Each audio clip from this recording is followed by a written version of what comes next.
Hello guys, welcome to another video on my channel. Today we're gonna do the recap of the Pirate King of the Hill games we played on stream on Thursday. I decided to play Moria and the bracket, as you see on the screen right now, and the bracket was um, the matchmaking winner was on Gecko Moria as well. Skip the Chinois Cup winner was on Mihawk. Angelo Truscello was on Mihawk, and I was on Moria.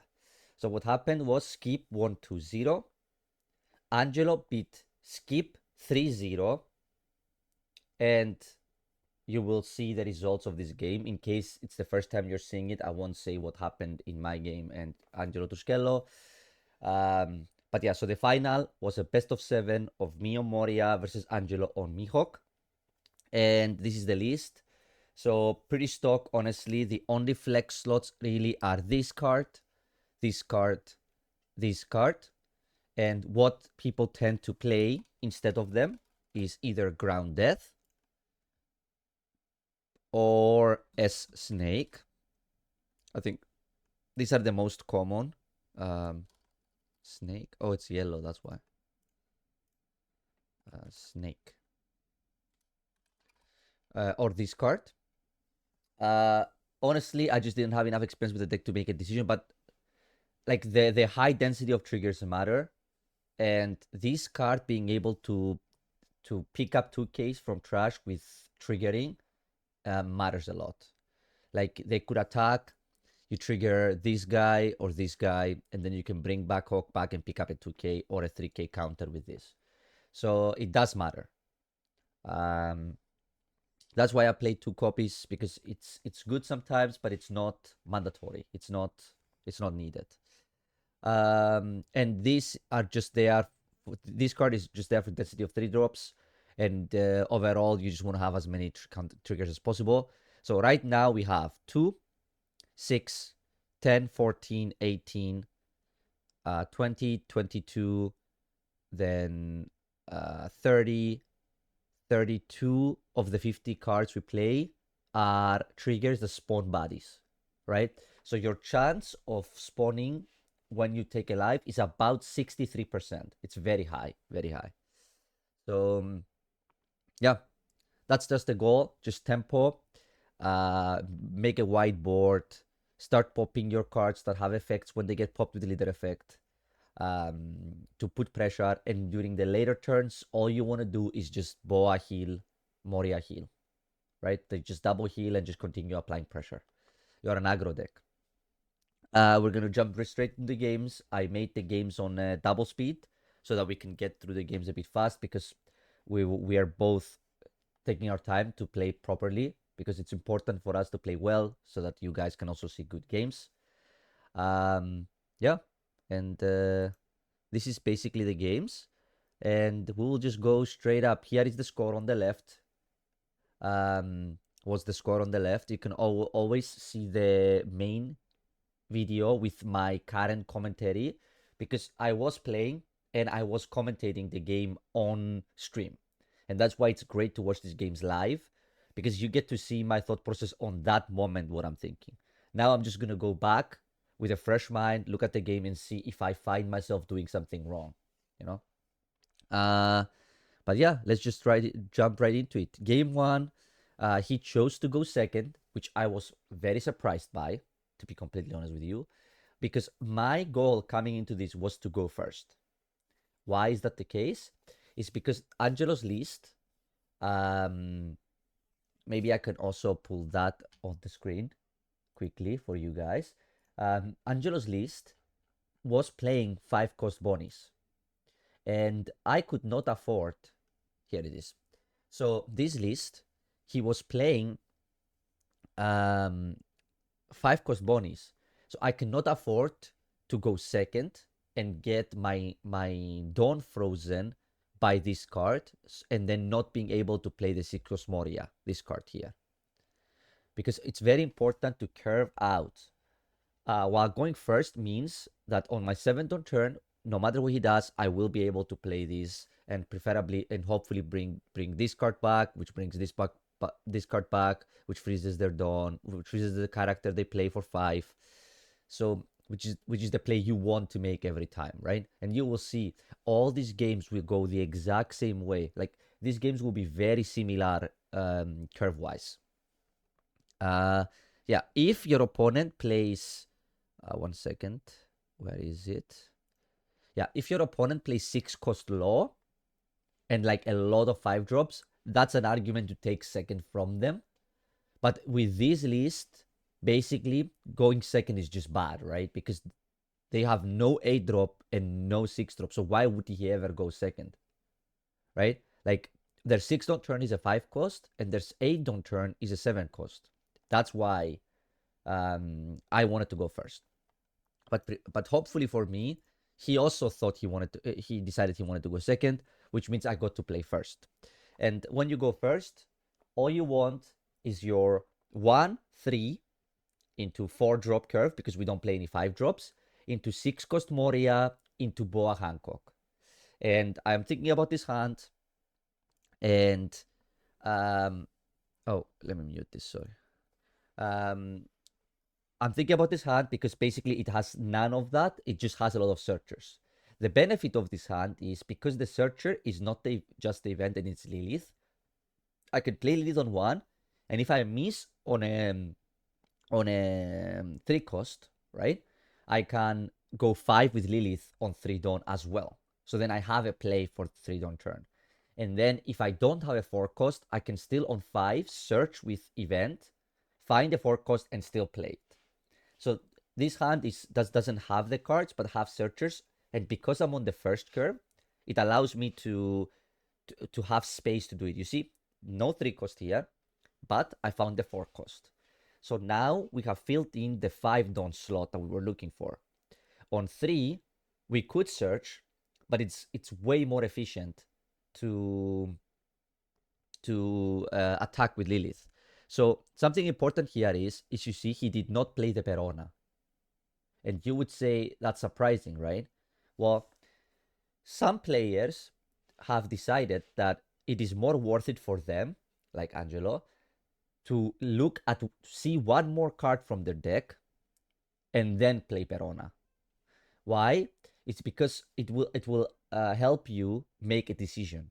I think in this case, it's not the correct play. I think it's wrong to not play the Perona in this case, because he should be able to understand that if I don't have a 3 drop, right, this Lilith will attack.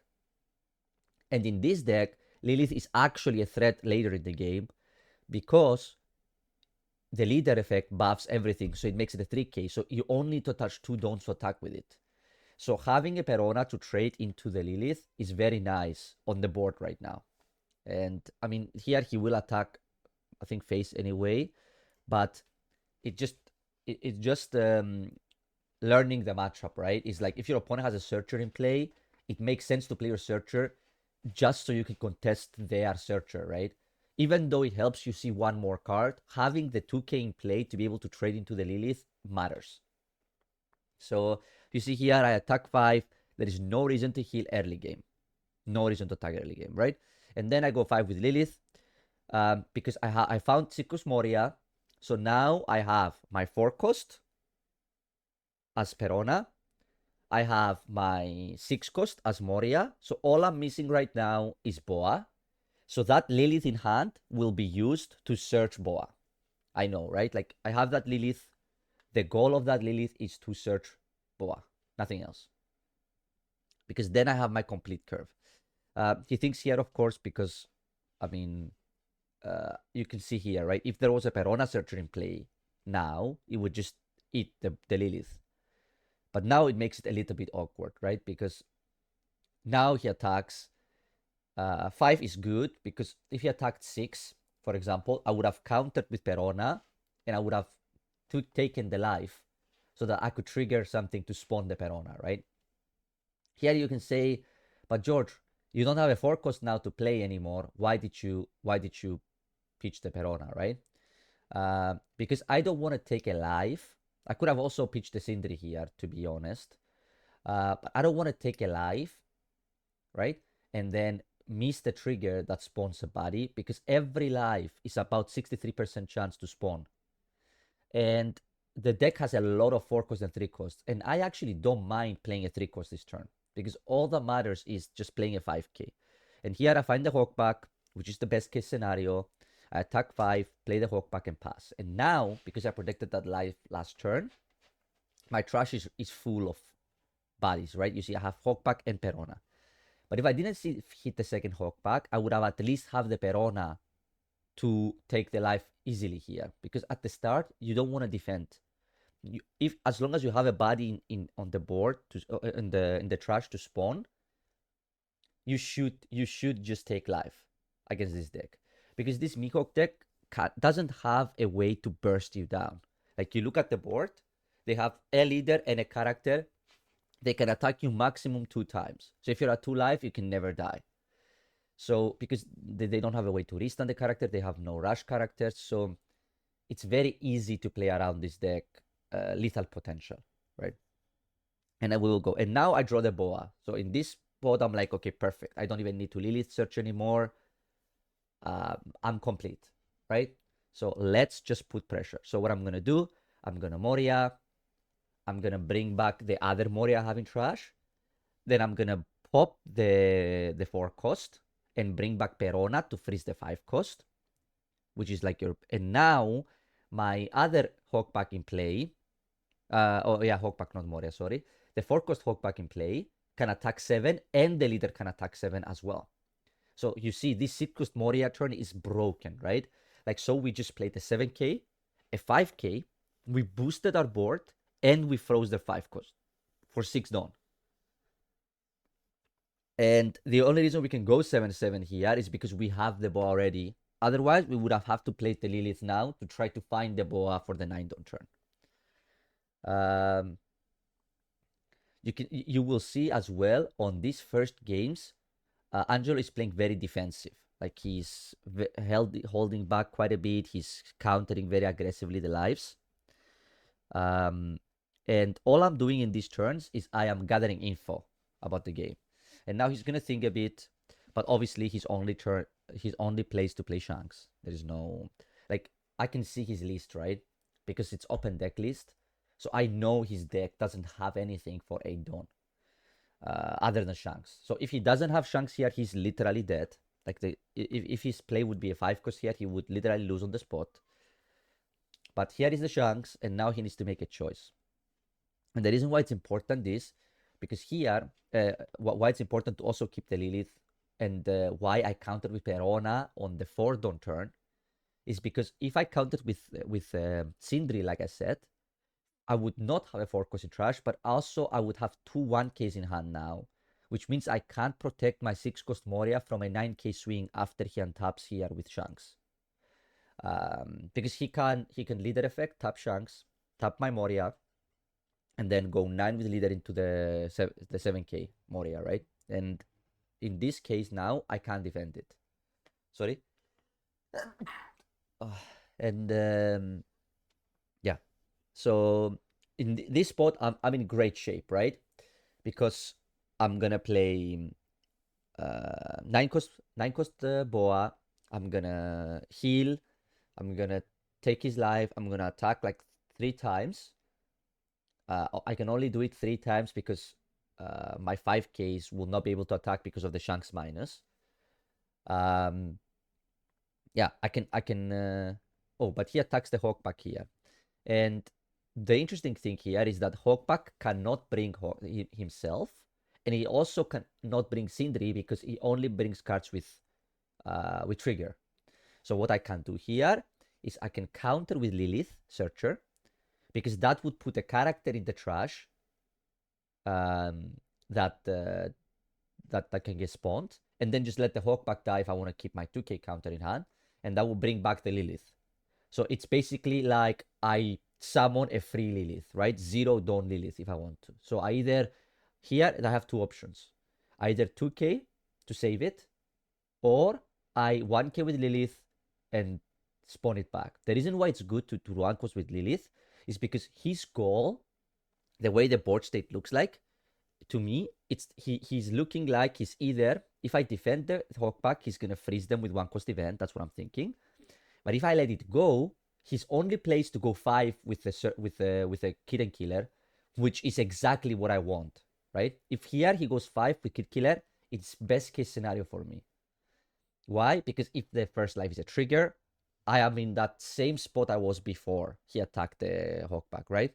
And if he passes, he just does nothing, which is also good for me. Because now it's either phase or nothing, right? And he's never gonna freeze just the 6-cost Moria with the Luffy event. I don't know he has it in hand, but I know it's in the list. And you see here, he attacks, and I trigger Boa. And if it was any other trigger, I would 100% do it. And if he wasn't a 3 life and it was a 2 life, I would also do it and spawn the Ryuma. But in this case, I am so ahead in the life situation that I can actually afford to go 2 more turns this game, guaranteed. He will never kill me in 2 turns. But what in 2 turns means is that I will always put him at 0. So that's why I decided to keep the Boa. Because this turn I'm going to go Boa. I'm going to go Boa, heal, take his life. Then I'm going to go pop the attack with Perona into the Kid Killer. Right? Because it's a 4K, it cannot attack, and I'm at 9 Dawn. Then I will pop with Leader the Perona to buff my board so I can attack bigger with my Gecko and my Leader, and then set up my 9-cost. And now what happens is if he low bepos my Boa, next turn, I don't have to commit on anything. I just play another Boa. And now I have planned already my next 2 turns. Because he can never take both lives here. Because if he does, he will die in 2 turns. He needs time. Because he has to put me down from like 4 or 5 lives. So he needs at least 2 to 3 turns to be able to kill me, right? And he knows that. Because of course I can heal every turn. I can even heal 2 times per turn if I decide not to play or not to counter any cards. So him knowing that, I know he will defend. He will try to play slower, which makes Boas better, right? Because Boas forced the life to go. So you see here, we're going to go 4. We're going to pop the Verona, freeze the 5-cost. Now our 6-cost is now back to 7 because it's +1, -1 from the Shanks, right? Now we go 7, forcing the +3 event here. So this is a good moment to check, okay, does he have the Luffy event that I thought of? Takes. Here I'm thinking maybe he doesn't have it.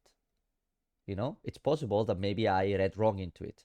And I'm looking at my hand and I'm like, okay, all these bricks I will never play. Yeah. I might as well heal now, make it so that I can play Boa this turn, make it that I can guarantee play Boa next turn because I have 5 lives, and then I will go for game in 2 turns when he's guaranteed at 0. But then he takes, but then he counters the 6K. He counters this 6K with +3 event, which basically means he has no 2Ks in hand, 0. 0, because there's no 2K he would rather keep in hand than the event. So I know now, when he +3s the 6, I know he has no 2Ks in hand, right? Because my deck is very good at attacking 7Ks. He would never waste a card that freezes my board and +3s over using a 2K. So now I can easily put him on 1 2K maximum, which would be the one he draws for turn. And as you see here, he did actually take this, get this. And now he's gonna Beppo the Boa like I thought, and he's most likely going to go kill the Moria, which is okay. And then the leader will go face. Because he has to start chipping down lives. Because he does not have infinite time. He knows, what if I have another Boa now, right? If I have another Boa now, I force him into 0. And if he attacks here and I spawn a body and I have a Boa, I can't attack with it, right? So it's a body that's only relevant after. But here he plays even more aggressive and he goes with Kid and Killer, which makes sense, right? Because again, all he's trying to do is trying to go for game. But of course, I can just I can just decide if I want to trigger or not. But here, I don't even need to trigger, right? Because all I'm going to do next turn is, all I could do next turn is just keep 4 cards in hand. I don't even need to do this. If I, like, it is good to do because I can always, like, pop, let's say, bring back Absalom here and pop it if I want to. But if you see here, I didn't trigger it. Why? Because I would rather keep a 2k in hand. So now I can just kill the Kid Killer again with my 4k, pop it, bring Perona, freeze the 5 cost again. As you saw, that Tashigi has been useless, right? That Tashigi did nothing this game. I froze it every turn. Now it also means that I can attack 7k with my leader. So that means I can force 1 card from his hand as well. And of course, I'm not going to attack. You Boa first, put them to 0, and now you attack and you poke a card as well. Right? And now my whole game plan is set, right? I can even heal here. I will do it, I think, because, I mean, there is no negative to doing it.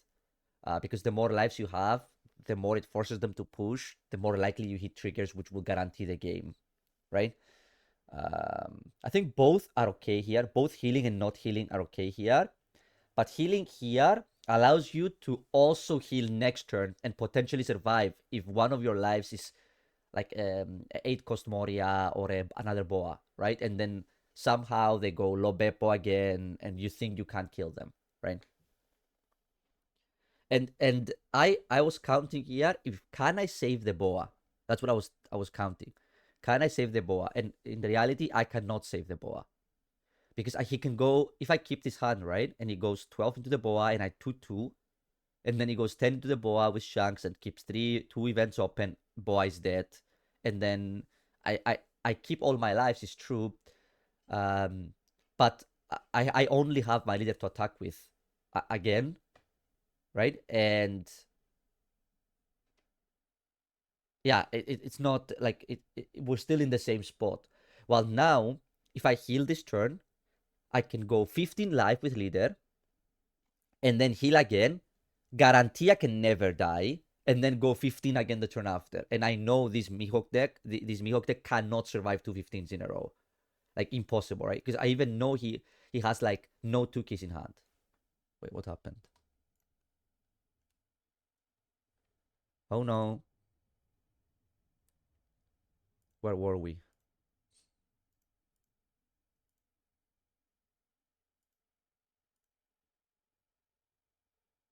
Okay. Yeah, we were here. Sorry about that, chat. So, he plays, I healed. Yeah. Let's go 1 step back. So I chose to heal here. I when I attacked, I chose to heal, and now he takes his turn and he plays Beppo, and he freezes my Boa. I don't know if the speed is still on 1.5. And now he goes low Beppo, freeze my Boa, and I have a 2k in hand, and he's gonna decide how to attack, right? And I don't know what's happening. Is it the plus speed that's creating this? Sorry about that, chat. Okay, then we just have to remove the speed.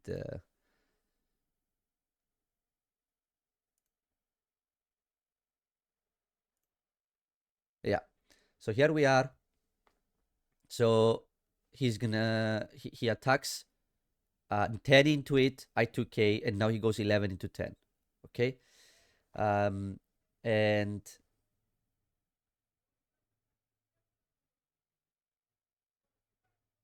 now he has a choice, right? He has to choose, am I gonna kill this Perona or am I gonna go live? Because if he goes live here, he has a higher chance to kill me the turn after. Well, if he goes live as well, it gives me another target I can attack with, right? But I think live is the correct attack from him here, because if he swings like that, I will just go 15 live now, and then what happens, right? He needs to count at 15, and then what?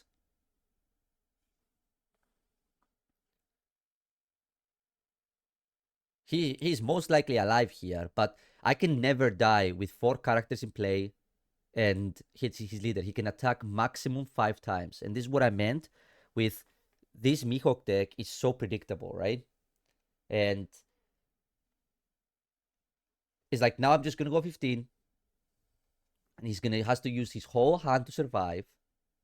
So what is this? +4, +3, +2, +2.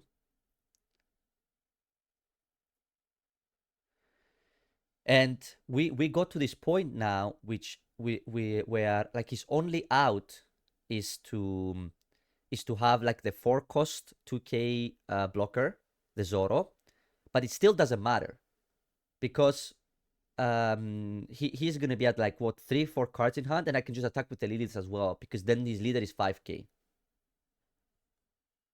and also he has to attack live to be able to push me, and by attacking live I will get like a massive board, right? Because out of these 5 lives, at the least 3 will be triggers that spawn uh bodies, right? So he's in a very hard spot here. So he plays Mihawk, taps Mihawk, freezes the boa, so he can go face. And now he needs to attack with everything that is not the Shanks first. Why? So he can attack with Shanks, tap what I bring back, and kill it. But of course, I will bring Hawkback back, which if he taps and kills it, I will just bring something active again. So yeah, so I take this, bring Hawkback back, and now if he wants to kill it, he has to attack it. Then he has to attack again with Shanks, tap the thing. But this is the power of the you will now see the power of Kiku here, because anything I bring here will die, right? Because he will go 7 there, he will die, and I will bring something back. Then he will swing somewhere and tap it and attack into it with a low Beppo, right? But the difference here is I will just bring Kiku. And Kiku makes it so that if he taps and attacks into it, I will heal again, which means again he can't kill me next turn. So even if he could somehow survive, he's in a really, really tough spot here, right? Like this game is over. He cannot win. He is dead on my next turn already, and he knows it. I don't know it because he has 2 bricks in hand, right? But now just going 15 life kills him. In theory, he could have 2+4 events and 2k, 1k, and survive the 15. But now with 2 bodies, it's impossible, right? So he concedes, and then we go to game 2. And in game 2, he chose to go second again. And here, I'm surprised. I'm like, okay, based on how game 1 went, which was a very dominant game, right? I thought that he would decide to go first the second game. But he had a game plan, and his game plan was to go second, and he stuck to it. And if you see, remember what we were looking for, right? 3 cost, 4 cost, 6 cost Moria, and Boa. So what do we have? We have 4 cost, perfect. We have Boa, perfect. So now what we're looking now for is the 3 cost and the 6 cost Gecko. So, but if we don't hit the 3 cost, it's very important to have the 1 cost in play so that we can 1 second, so that we can attack 5/5 on the next turn, right? Now we hit the 3 cost, so it doesn't matter. I will always play a 3 cost over this. And the Lilith Searcher cannot pick Moria because it can only take cards that have trigger. So we cannot pick this anyway, right?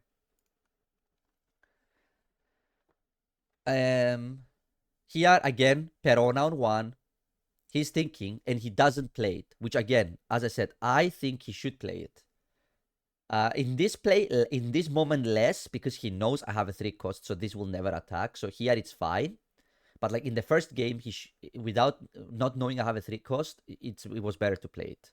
But here, I guess because he knows I'm gonna play 3 cost, it doesn't matter. And of course, I'm gonna go 5, and I'm gonna play 3 cost. Then he goes 5, and I like to counter the first lives because I want the value of all of the lives, right? Like I don't want to take this and it's a spawn trigger and then it feels really bad. That's what I'm thinking here. So that's why I'm countering, because all the life points matter. So here he takes searcher, he takes probably another searcher here, so you can put some like attention on the board. And he's also most likely looking for like more low Bepos to play, because he's on the second curve because he wants to chain Bepos. So I will be I think he will take the Kid Killer here. No, he took the Zoro. Okay, interesting. I guess he doesn't have a lot of counter in hand, so he just wants to be able to. And I draw the 6 cost, which is basically perfect. Right now I have everything. So here I will take the 8 cost just because I want to put the other 2 cards in the trash. Right? So or maybe I take the Hawk back because it's a 1k. Maybe. It's just, yeah. So here, I probably should actually take the 8 cost and not the Hawkback. Why? Because then I have a Hawkback in the trap. Oh, no, it doesn't matter. Yeah, it's correct. Because if I play Hawkback here and pop it to bring the Absalom to get the buff, to go 6/6, I will have a Hawkback in trash. There you go. That's why. So I would much rather have the 1k in hand than having the 8 cost, because my trash is already set up. Now I'm going to play 4 cost. I'm going to pop it with the leader. Then I'm going to 2k check him, because I know he has the Zoro, but I don't know what the rest of his hand looks like.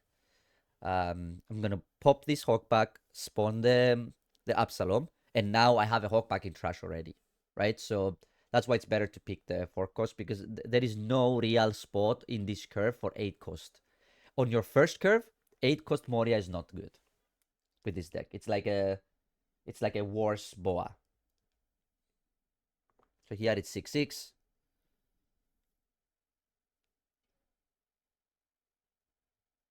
That's why I had it speed up, by the way, because these games did go a bit slower. Maybe I can do it, and if it, we just hope it doesn't crash again. We will get through this together, chat. And now he takes his turn, and of course his deck can do one thing only. It's play 5 cost, right? There is no 6 cost. There is 2 options here. It's either Bonnie or Tashigi. What are you gonna do? Most likely he plays Tashigi, because Bonnie freezing the Absalom is very minimal, and freezing a Dawn doesn't matter because I can still play 6 cost Moria. And from my point of view, if the Absalom dies, it doesn't really matter because it's a card I can bring back with 6 cost Moria next turn, right? Now I'm thinking I can either take a 2k or I can take the 8 cost to have a follow-up play from Boa. Thinking at it here, it's probably 2k's better. But yeah, okay, perfect. And now I'm going to go, he's going to play his 5 cost, which is the only thing he can do this turn, right? And I'm going to play 6 cost, bring back the Moria that I popped last turn. Pop the Moria again, bring the Absalom back, and then attack again, right? And we are in the same spot we were last turn, but now I can go 7/7, just like game 1. Like, these games are going like awfully similar, right? The only difference is I don't have Perona this time to freeze the Tashigi. But he attacks, I trigger the searcher event, and I hit a Perona. And it's perfect, right? Because now I need to take anything that's not Perona to put the Perona in trash, so that I can summon it with the Hawkback. And now it's perfect. Now we have everything, right? Like, this game is, we know we got this game in the back. Because why? We go 6 cost, Hawkback, Dawn on leader, pop the Hawkback, blink Perona, freeze the 5 cost, attack 3 into the searcher, attack 7 into life, 7 into life. And now we just so ahead, right? Like, we have 3-4 characters in play. I mean, 3 that are relevant. We are at 3 life. They have a frozen 5 cost only, and they are at like 2 life already, right? And I have a Boa for next turn in hand. And we know his only play is Shanks here. Only Shanks. No other plays good here, just Shanks. So, and here he taps the stage instead of the Shanks, so he made a mistake. But actually, here I think he tilted and he forgot that he could just fix the issue. Because here, he did make a mistake, right? But he could just use Tashigi effect and tap the Shanks and a Dawn and still get the Shanks effect. And he could still leave 2 Dawn open and just go 6 with leader instead. Go 6 with leader instead, still leave the Dawn open, and then the stage will untap one and he will still have enough for Spiderweb. So I think he tilted himself out of this. Actually, no, he doesn't even need to. He can still go 7, actually, even.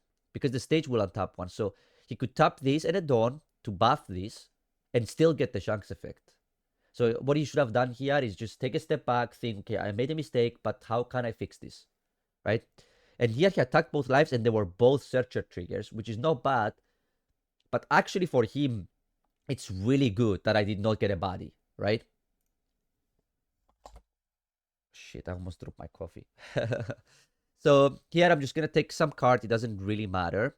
And now that my board is like not minus by Shanks, it's like it's too free, right? Yeah, and here he realizes I had Tashigi, I'm sleeping. You see? And yeah. But now it's too late, right? Because now I'm gonna pop the Perona again, buff everything, go 6, 6, 8. He doesn't even have 8 rested cards, so he can use the +4 event. But of course, in this case, he has Spiderweb. But now I'm gonna heal again because this is the Boa turn, the turn with double heal. Attack 8. He probably gonna counter this. If he takes this, even better for me because then I put him to 0. And yeah, and we are in exactly the same spot as last game, right? It's exactly the same spot. We're gonna play Boa. We're gonna heal back now to 4 instead of 5. And here we are. And yeah, he's at 1 life. He has a small hand size. He has to Beppo my Boa. And now he has to make a choice. Will I go for board to try to survive? Because, from all I know, his hand could be all counter. I don't know he has 3 bricks in hand, right? From my point of view. From his point of view, he has to attack the board here, right? Because otherwise he's dead with so many bricks in hand. Or he just hopes that I play out his hand being countered and just risks going face. The problem with going face here is it most likely will spawn bodies, and then it makes it more likely he will die. And here he attacks, I take the life in his Boa, and I'm like, okay, I don't even need to do anything anymore. Just take both. Then untap, play Boa, pop the Absalom, search a card, then attack with the leader for 7, heal with leader effect, pitching 3 bricks. I mean, I only have 2 bricks in hand now, but anything I search that's a brick, I will just pitch it. Go back to 4 lives. They are at 0, and I have this massive board. They have like almost no cards in hand, and I won, right? So Boa, 7, because now we were +1, -1. 7 on 7. Don't know leader. 7 on 7.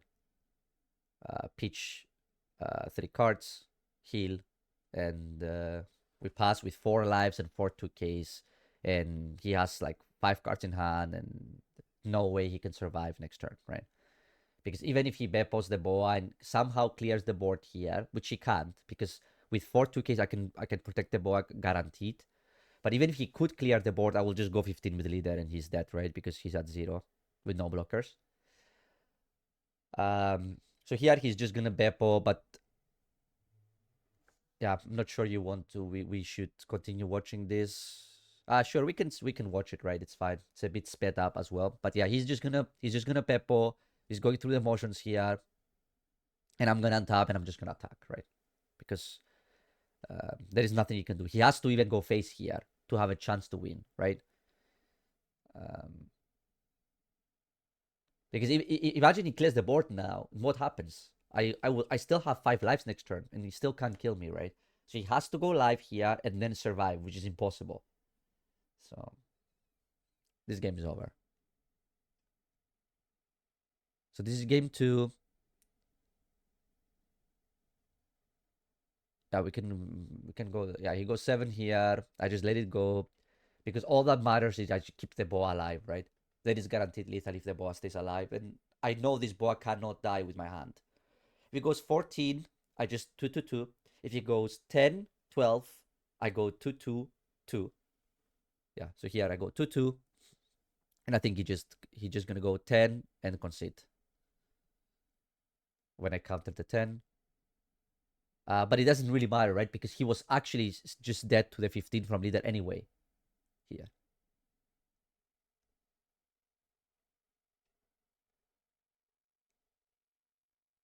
Yeah, he went full 11. I mean, the 11 doesn't even make that much sense, to be honest, because it just, with one open dawn, he means he's dead to 15, no matter what his hand is, right? But again, he goes, we're on game 3 now. I'm up to 0, and he's choosing second again. And I'm so confused at this point, right? Because I'm like, am I missing something? Because this feels so good for me. And again, my hand now is really good. It's a 1 cost, 3 cost, 4 cost, and the boa. So I'm only missing the 6 cost Moria, and that's why I take the Searcher event. Because my goal is to hit 6 cost Moria. That's all I want this game, and I have everything I want, right? So he plays the Searcher this time on 2, Kid Killer, because it's more dawn efficient, and I draw more, and I'm like, okay, perfect. So now we have our curve. We're just gonna tempo them out, right? And here it's where I chose to go to a different direction in the game, and I got a little bit punished, right? So you will see. Just like last game, here, I want to counter the life. And I want to set up something in the trash that I can summon when he takes the life, right? And I triggered Perona. I countered Perona thinking that next turn I will search, right? I draw for turn, I search, and I can use leader effect to pop this to search 3 more cards. So there is no way I will not find the card. And the most important thing here is to find the Hawkback, the 4 cost Hawkback. So that's why I countered Perona instead of the 2k counter. Also, like, countering with the 2k doesn't make that much sense because it doesn't give me something on the board. But here, you will see how it goes. I draw a 1 cost, and then the Searcher event hits no 4 cost. It hits only Sindri. And now I'm in a weird spot, right? Because now I have nothing to play for 4. So what I'm going to do is I'm just going to attack with Absalom, then pop it with leader, and search 3 more cards to find the 4 cost. Because I'm so many cards deep now, right? Like, I should be able to find either another 3 cost or another 4 cost. And Absalom, by the way, searches 3 cards and picks a Thriller Bark.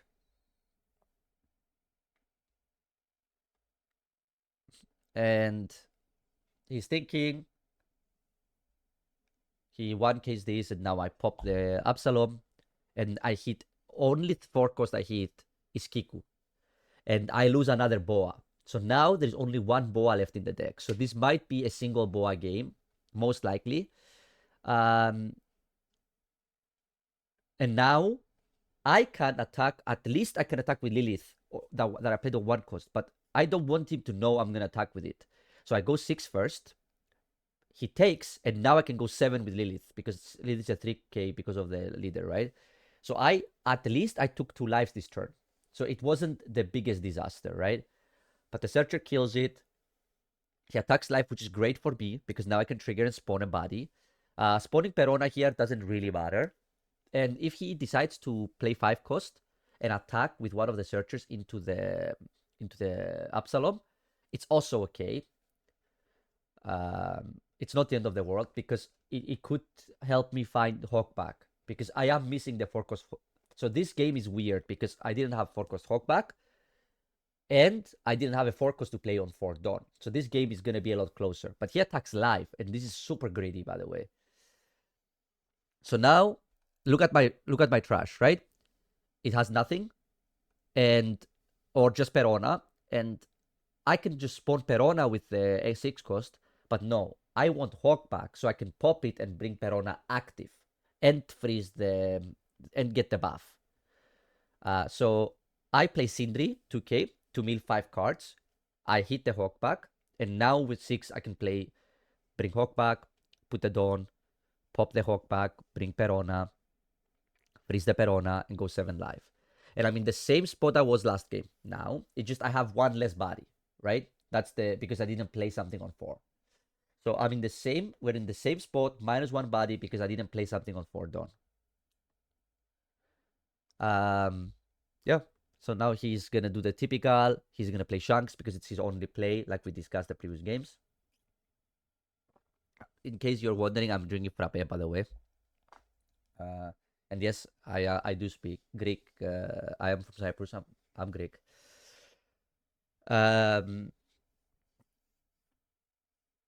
And yeah, so he's using attack. He's going phase, so he's playing super risky this game, right? He's like, okay, playing safe did not work. I'm just gonna go all life, and I'm like, bro, is this Christmas? Because I mean, the first trigger happened. You dodge the second trigger. I mean, the second one here will destroy you, and it's not a spawn trigger, okay? So I'm like, okay, unfortunate, but we still have our game plan. Remember what we discussed. Remember what we discussed. Take the lives, spawn the bodies, and then on your 9 dawn turn, you double heal. Then double heal. And that's what's the game plan. And then aggro them down, and then heal. So even though it looks weird here, I'm gonna take again. Because there is no pressure on the field, right? That Perona is frozen. And I can always pop my Perona, 4 cost there, to freeze it again. So I hit the Hawkback, perfect. I untap, my Hawkback attacks the Perona, I pop the Hawkback, I spawn Perona, freeze the Tashigi, freeze his 5 cost Perona. Now I can attack with everything for 5k, put so much pressure on his hand. And if you see, I don't know by then, but this deck has a lot of bricks, huh? So it's not weird that he has so many bricks.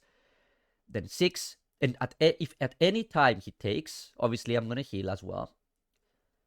If at any time he takes, I will boa the 1 life and then go the 7 after. So he has to counter here. So I pitch.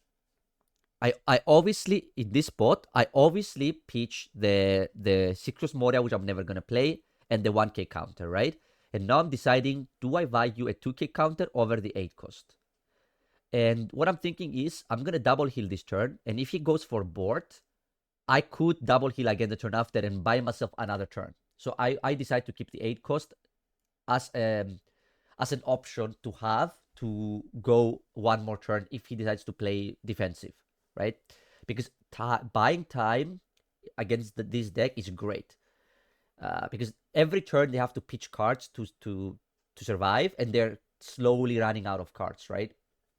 And whenever they attack your life, they give you bodies in play. So I go 6 here. He has to 2k. He 2ks. And here, for example, I don't understand why he 2k'd with the Zoro. It doesn't make any sense. Because the Zoro blocker actually matters. This card does not matter. So he should have 100% countered with the extra get kept the blocker. I'm going to go 7 because I don't want to give him the card to be able to counter the 7. So I go 7 first. He takes, and then I go boa, put him to 0, pass. And now I'm at 2 life, and he can never kill me because he only has a Shanks and the leader to attack with. And if he attacks with the searchers here, I will just counter, right? I have 3 2Ks in hand, so I can never die. And he's at 0 life, he has like no counter in hand, so somehow, even though we skipped the 4 dawn turn, we're still in great shape now.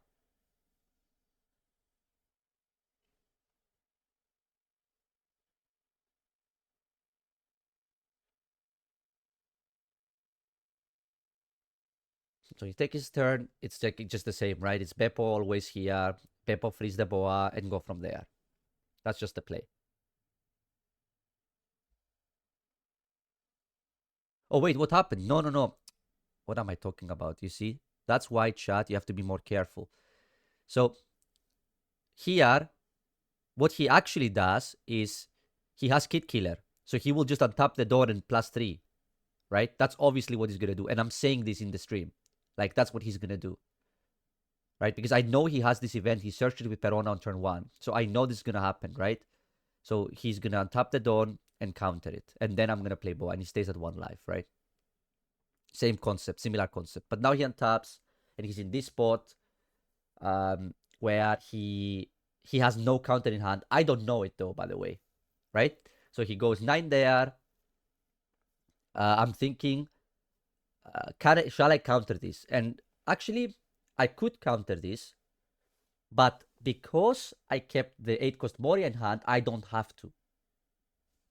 Why? Because even if he peppos and goes face, right, and he has 2 attacks, I can always pop my Perona, frisk his 5-cost, keep 2 keys in hand, attack live, put him to 0, and then next turn, he has to try to kill me with this Perona Searcher.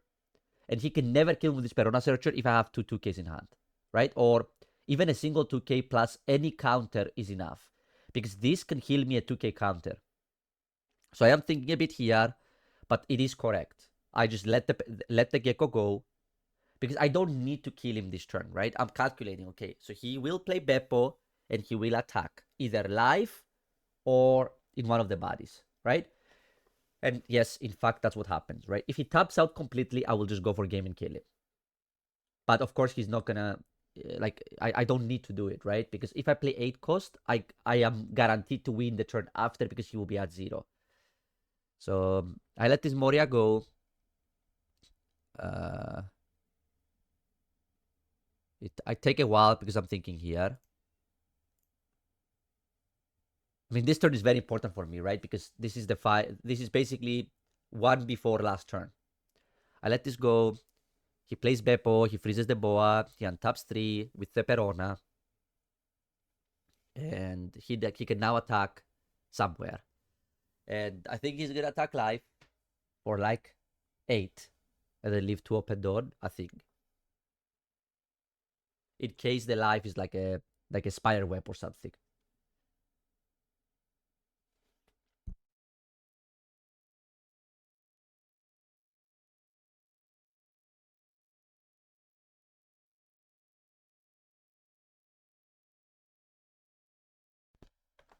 Sorry about that. So, yeah. So he's thinking here. He's gonna take his time because it's also probably his 1-2 last turn himself. So he goes 8 life. Here is a moment where the chat also was discussing. I can take, right? But there is no trigger here that I want to trigger, because any 5k body here is irrelevant, because I'm not going for game, because I have decided that I am surviving guaranteed next turn. So here I'm just going to 2k, 2k. Why? Because I want to keep the 2k in hand. And if I draw something that's relevant, and I decide to kill the Perona instead of going face, I can pop the Absalom instead of the Perona, search a card, and heal again. Right? So then I could go, like in this case, right? I draw. Now I could go 6 into Perona, 6 into Perona, 6 into Perona instead of going face, pop the Absalom, search a card, and then heal with Gecko and heal with Leader. If I didn't hit anything. But because I drew a 2k, now I'm 100% safe, right? I don't even need to go for that. So all I need to do now is play 8-cost, heal at 2k, because then I'm guaranteed alive from Perona. Because with 3 2ks in hand, I can never die next turn, right? No split with Shanks, Law, Leader, and Perona kills me with 3 2ks, which is 2 that I'm going to have in hand and the 1 I'm going to heal in live with Gecko. The triggers don't matter anymore because... so all that matters here is I'm going to go 8-cost. I'm going to pop the Perona to buff the board. And I'm going to go... push the 8k, ask a 2k, and then play 8-cost and heal a 2k and pass, right? And then he has a choice. He can go safe. But of course, we can see his hand, it's full of bricks. He cannot play safe, right? And if he tries to attack live, I'm gonna get to spawn things again. So then he will die for sure, right? So I just heal at 2k and just pass to him, and yeah, then we go from there.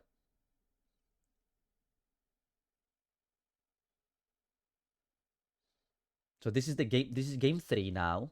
You can't really see it because it's a bit off screen, but this is now, I am up 2-0 at this point. And yeah. And he's thinking here, but he's dead, right? Like his only way to win here is to hope that my hand is non-counter and he can go for lethal with Perona. Like he could go low Beppo, but and hope I don't go for game. But obviously I will go for game next turn, right? If I'm in a spot where I'm gonna die next turn, I'm obviously gonna go all in for it, right? So here he's just gonna try to go for game. I know this is his only way, right? So he's thinking a bit, and I'm explaining this on stream as well. If you want to see the original video, it's on Twitch and on YouTube of Chinois in the TCG live. We do it like that so that I can cast my games, so you can guys watch me play and hear me, because I speak aloud when I'm play in these caps, so you can follow my thought process on the moment, right? Because now I'm talking to you. This is the Skepas that's chill, that's drinking his coffee, you know? It's not the same as the locked in Skepas, which is with his hat and he's just thinking of the game without info, right? But so far I played this game so well, huh? Like I was surprised because in most times I'm watching the Pirate King games, I see a lot of mistakes I do after. But these games were very clean so far from me. And he's gonna think a bit here, but he's just gonna go for game.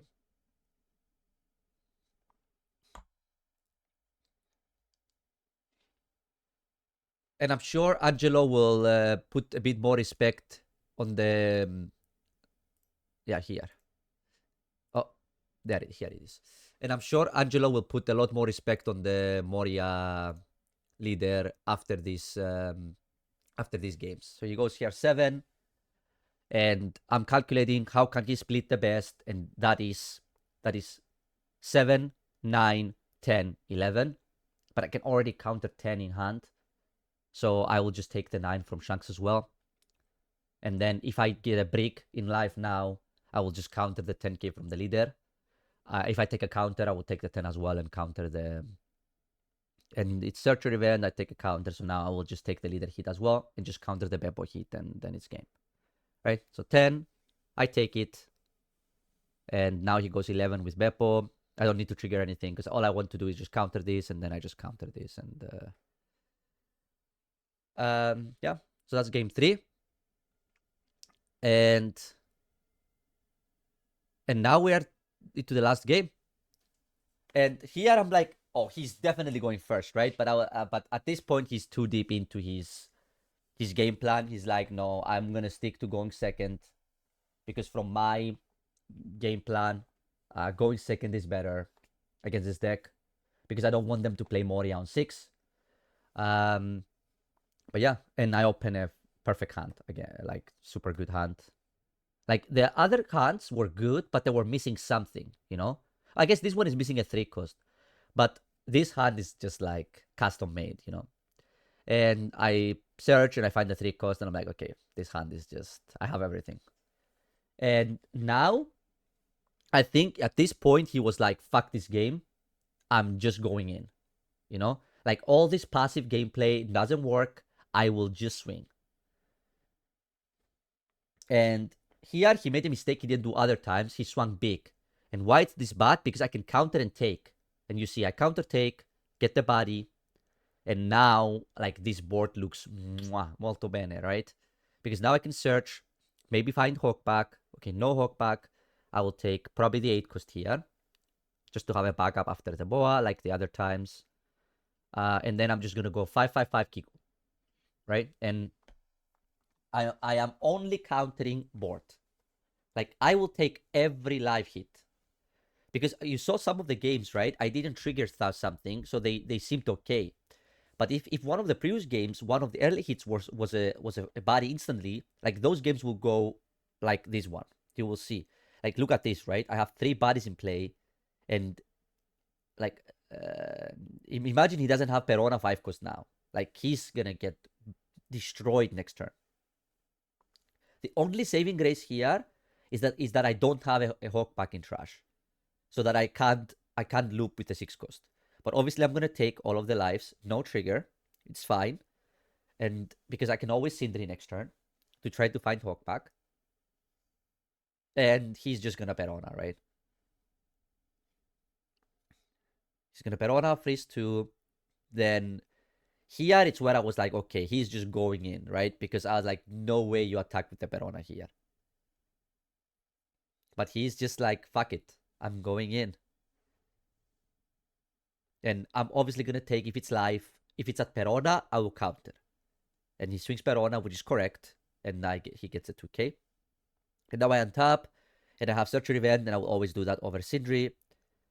And I'm looking for Hawkback. Okay, no Hawkback. I will just take something that I'm going to play by 6 cost. And then I'm just going to swing. Yeah. So I think I attack 2 with Lilith, 5 live with Perona. And then I pop the Perona, freeze his Perona. And the reason why I'm thinking here is because I can pop the Perona, and I can bring back an Absalom for next turn. But I actually want to have Perona in play so that I can pop it again next turn and freeze the Perona again if it doesn't die, right? And what I'm thinking here is there a world where I just go 6/6 into the Perona? Because there are no cards in play he can rest for their own KO.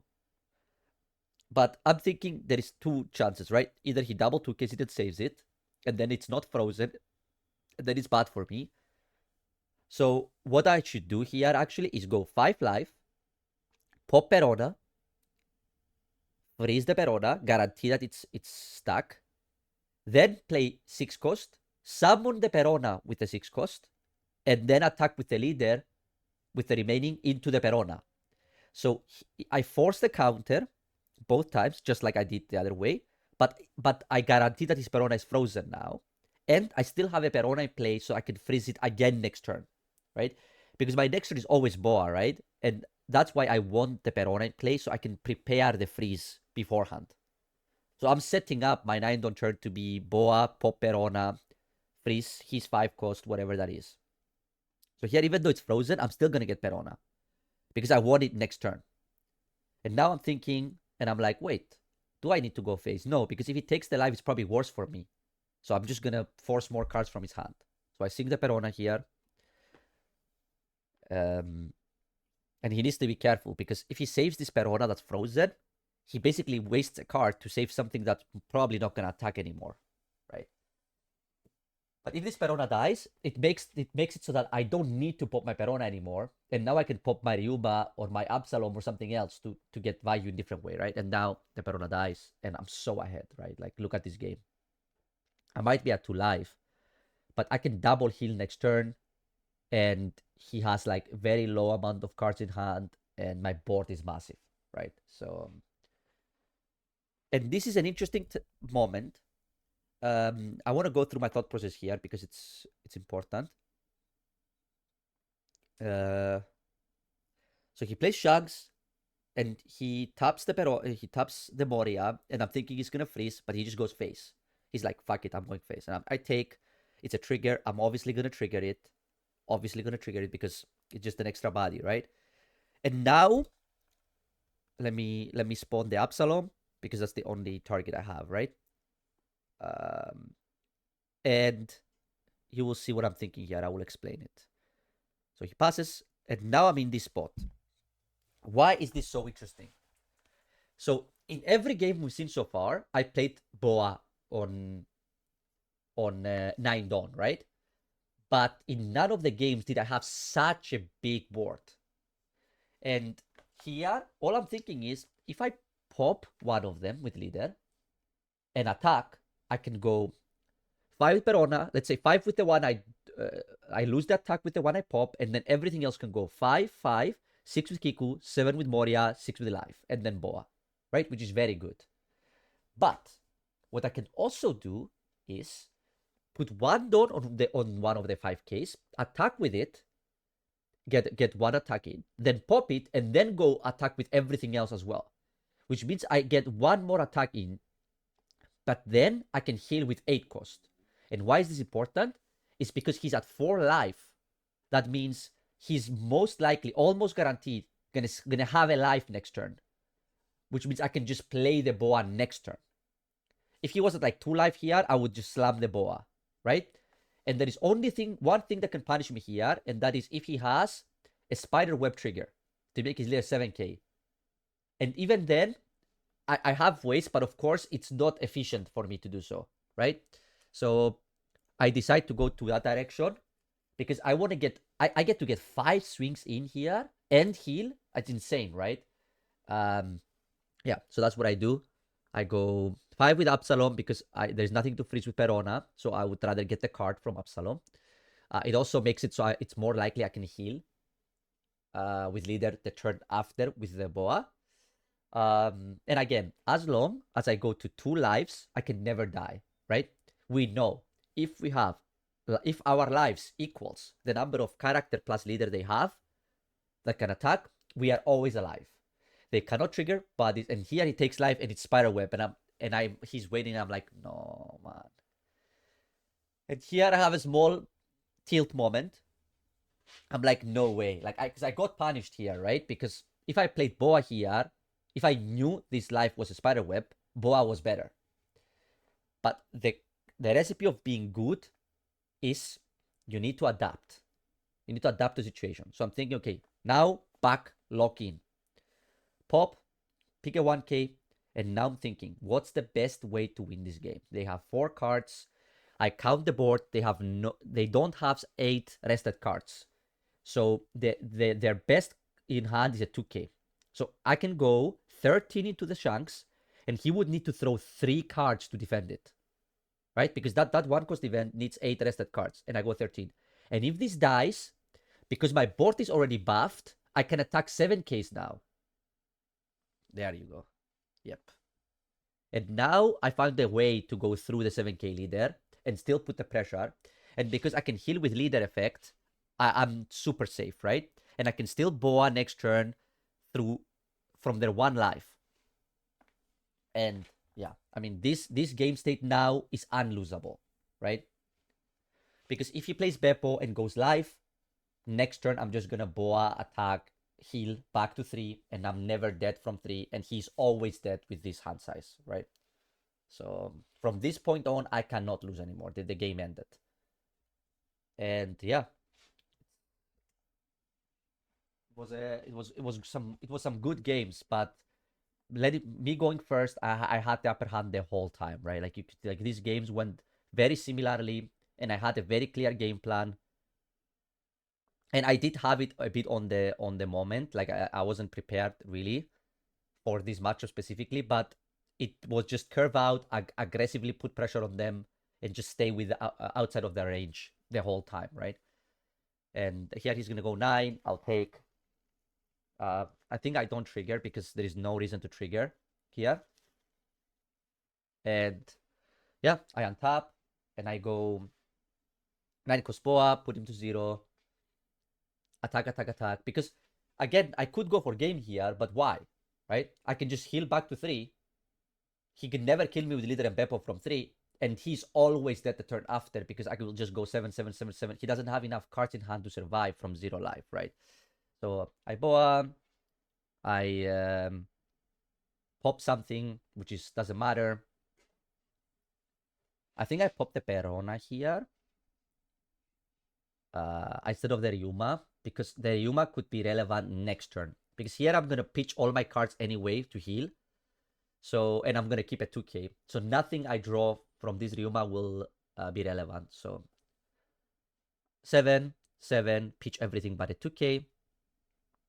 Be at 3 lives, 100% safe. And even if he has low Beppo here, it doesn't matter, right? Because with 4 cards left, I have 5 swings, he's dead. And if he doesn't go face here, he can't kill me next turn either. he has to go face, right? Goes face, I trigger a body. But even if I didn't trigger a body here, he was still dead, right? Take a body, played over the frozen boa. And now I untap, and here it's just very basic lethal, right? Very basic lethal. He has 4 cards. Doesn't matter what cards they are. 4. I can just go 7, use leader effect with no investment, pop it, buff everything. Then 7, 7, 7. 7 is guaranteed, right? And then I still have all my dons left. But it's just, no matter if this was 10k counter each, it doesn't matter, right? Because he has to use a card for each 7k attack. So 5 attacks here guarantee the game. So I just go 7. Pop the Moria. Then 7. And then here he gives the GGs because he realized that it's done. And yeah, that's it. 4-0. Skepas is the king again. Yeah, it was nice. It was very nice. It was cool. This Moria deck is interesting. I like it. It's very aggressive, and you have to really think about it, about the games. Also, we had some. Let me try to find it. Could be funny. There is some chat interaction. Where is it? Let's hear it.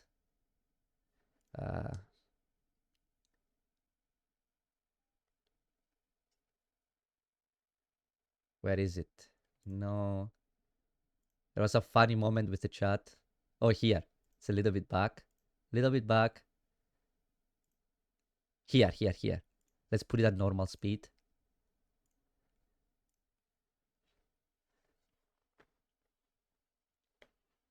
Just listen, chat. Oh, wait. No, you can't hear it. You can't hear it. Now you can. Perfect. But I don't know how... oh, wait. Yeah, one second. Before I respond. Abster says, Moria BDIF. Eto.